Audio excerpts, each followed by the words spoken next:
আসসালামু আলাইকুম। নির্বাচন তো ফেব্রুয়ারিতে, তাই না? আর এই নির্বাচনকে সামনে রেখে আস্তে, আস্তে হাওয়া পরিবর্তন হওয়া শুরু হয়েছে সব দিক থেকে।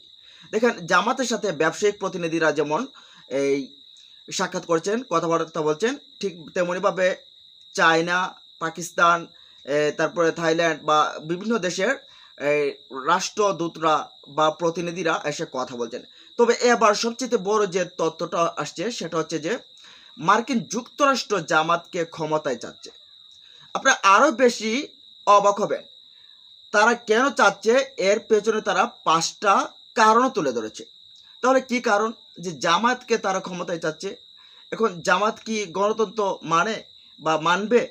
বা এই জামাত কি যেরকমভাবে আফগানিস্তানকে এই আমেরিকা যেমনভাবে দেখে, তেমনভাবে কি আমেরিকা বাংলাদেশের জামাতকে দেখে? নাকি অন্যভাবে দেখে? বিস্তারিত রয়েছে। তো দেখেন জামাতের ক্ষেত্রে তারা যে বিষয়গুলো দেখেছেন সেটা শুনলে আপনি অবাক হয়ে যাবেন। তো চলুন আপনাদেরকে একেবারে যুগান্তর থেকে যেভাবে আসছে সে বিষয়টি আপনাদেরকে একটু শোনাই। বর্তমান সময়ে বাংলাদেশের রাজনীতিতে আলোচিত দলের নাম জামাত ইসলামী। রাজনীতিতে ক্রমশই প্রাসঙ্গিক হয়ে উঠছে দলটি। বিশেষ করে ডাকসু ও জাকসু নির্বাচনে দলটির ছাত্র সংগঠন শিবিরের বিজয়ের পর জামাতকে নিয়ে নতুন কৌতূহল শুরু হয়েছে বিভিন্ন মহলে। কূটনৈতিক মহলে চলছে নানা কল্পনা জল্পনা। এ নিয়ে বিশেষ প্রতিবেদন প্রকাশ করেছে ভারতীয় গণমাধ্যম সময়। ভারতীয় সাংবাদিক অরমিত্র চট্টোপাধ্যায়ের বিশেষ প্রতিবেদনের পূর্বে হাওয়া পড়বে ইসলামী জোট গড়ে জয়ী হতে কি পারবে জামাত শিরোনামে এ নিয়ে নানা বিশ্লেষণ উঠে আসে।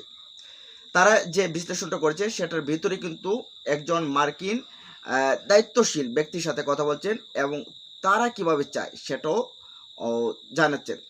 তো সাক্ষাৎকারে বাংলাদেশে কাজ করা মার্কিন কনসুলেটর এক কূটনৈতিক জামাত ইসলামীকে আমেরিকার পছন্দের কারণ উল্লেখ করে। তবে সংবাদ মাধ্যমটি ওই কূটনীতিকের নাম উল্লেখ করেনি। এটা আসলে আপনারা দেখবেন প্রায় ক্ষেত্রে এরকম হয় যে যারা বলে সেই ক্ষেত্রে সেই নামটা আসলে তারা প্রকাশ করে না। প্রায় সংবাদ মাধ্যমগুলো এরকমই হয়। সংবাদ মাধ্যমটি ওই কূটনীতিকের কাছে জানতে চেয়েছিলেন বাংলাদেশে জামায়াতে ইসলামী কেন এত প্রিয় যুক্তরাষ্ট্রের কাছে। তাহলে ঘটনা কিন্তু ঘটে গেছে, কাজ হইতেছে, আর হাওয়া পরিবর্তন হাওয়া সব দিকে বইতে শুরু করছে এখন। আর জবাবে তিনি অনেকগুলো কারণ দেখেছিলেন, তবে বিশেষ করে 5টি কারণে তারা জামাতকে ক্ষমতায় দেখতে চায়। বলতে মার্কিন যুক্তরাষ্ট্র জামাতকে ক্ষমতায় দেখতে চায়, এটা অনেকটা চমকপ্রদ না? দেখেন তারা 5টি কারণের ভিতর বলছে, 1, তাদের নেতারা উচ্চ শিক্ষিত, বাণিজ্যিকভাবে অত্যন্ত সফল। দেখবেন জামাতের যারাই ব্যবসায়িকভাবে রয়েছে তারা অত্যন্ত সফল। এবং দেখেন জামাতকে আরও বেশি কারণ আছে, তারা আসলে বিভিন্ন আমেরিকান অনেক কোম্পানি রয়েছে, ইউরোপিয়ান অনেক কোম্পানি রয়েছে, তাদের কাছে চাঁদা দাবি করবে না, তাদের কাছ থেকে জোর জবরদস্তি করে এটা ওটা মোটা অঙ্কের টাকা এটা নেবে না। এটাও তারা বাইরের আমেরিকাও জানে, ইউরোপীয়রাও জানে বা অন্যান্যরাও জানে যে জামাত আসলে এই জিনিসটা অন্তত পক্ষ করবেন। তারা তো ব্যবসা করতে চায়, নিরাপদে ব্যবসা করতে চায়, কেউ চাঁদার দাবি করুক, চাঁদা নিউক, এটা চায় না তারা। তারপর 2 তারা বলছে যে তাদের আচরণ খুব ভদ্র সভ্য, কথা বলা যায় তাদের সাথে। বলতে তাহলে কি অন্য অন্য নেতাদের সাথে কথা বলতে কি গড়িমসি করতে হয় বা অনেক কিছু থাকে না, হতে পারে এরকম। তারপর 3 তারা বলছে যে তারা ফেলে আসা ইতিহাসে কোন একটি সময়ে ভিন্ন পদক্ষেপে মুক্তিযুদ্ধের বিরোধিতা এর কারণে বাংলাদেশের শাসক দলের হাতে নির্যাতিত ও মানবাধিকার বঞ্চিত। দেখেন মার্কিন যুক্তরাষ্ট্র শুধু কাঠের চশমা লাগিয়ে রাখে ফিলিস্তিনকে যখন আঘাত করা হয় তখনই, বা অন্যান্য ইউরোপ আরবের যে যেখানে তেল রয়েছে সেখানে এইগুলোতেই কিন্তু ইসরায়েলকে বসিয়ে রেখেছে, সেখানে যাই হোক না কেন তারা দেখে না।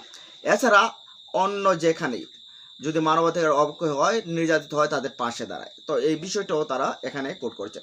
4, জামাত গণতান্ত্রিক ব্যবস্থায় বিশ্বাস করে। ওই যে গণতন্ত্র, আফগানিস্তান তো গণতন্ত্র না, তারা খিলাফত বিশ্বাস করে। আর জামাত এখানে গণতান্ত্রিক ব্যবস্থায় বিশ্বাস করে, এটা মার্কিন যুক্তরাষ্ট্র বলতেছে। 5, ইসলামী শক্তি হলো জামাত তালেবানের মতো পিছিয়ে পড়া নয়, বরং প্রগতিশীলই বলা যায়। তারা আধুনিকতার সাথে মিলেমিশে এই নীতিতেই চলছে, এমনটাই তারা বোঝাতে চাচ্ছেন। তো আসলে এইসব কারণেই নাকি জামাতের প্রেমে পড়ছেন এখন মার্কিন যুক্তরাষ্ট্র।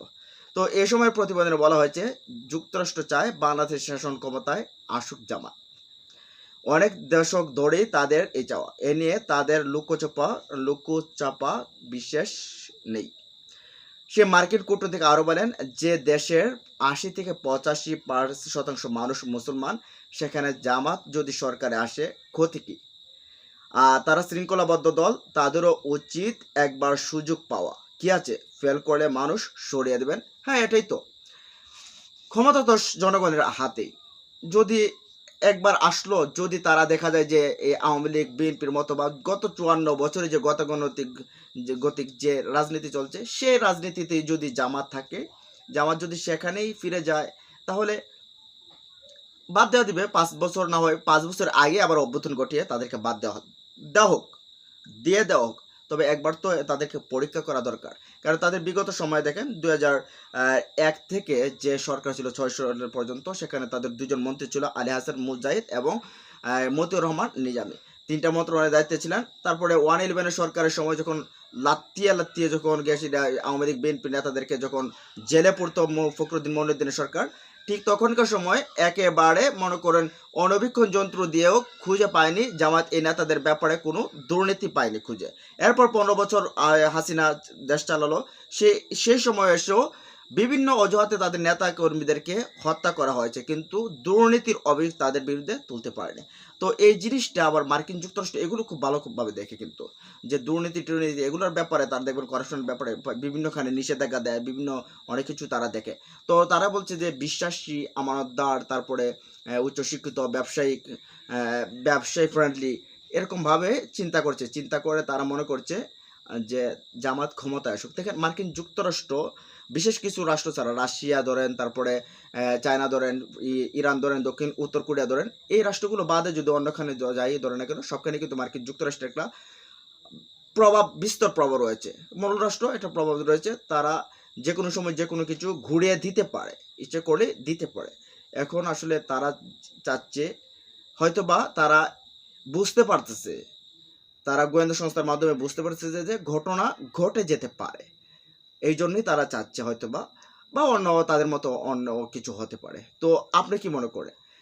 চায়না বারবার যোগাযোগ করছে, থাইল্যান্ড আসছে, এই ইউরোপের দেশগুলো আসছে, পাকিস্তান আসছে, তারপর ইন্দোনেশিয়া, মালয়েশিয়া আসছে জামাতের সাথে দেখা করতে, দলগুলোর প্রতিনিধি, মার্কিন যুক্তরাষ্ট্রের প্রতিনিধিরা বসছে, মার্কিন যুক্তরাষ্ট্রও বলছে।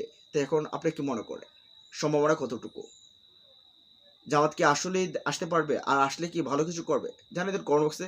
ভালো থাকুন, সুস্থ থাকুন, দেখাবো ইনশাল্লাহ পরবর্তী ভিডিওতে। আল্লাহ হাফেজ।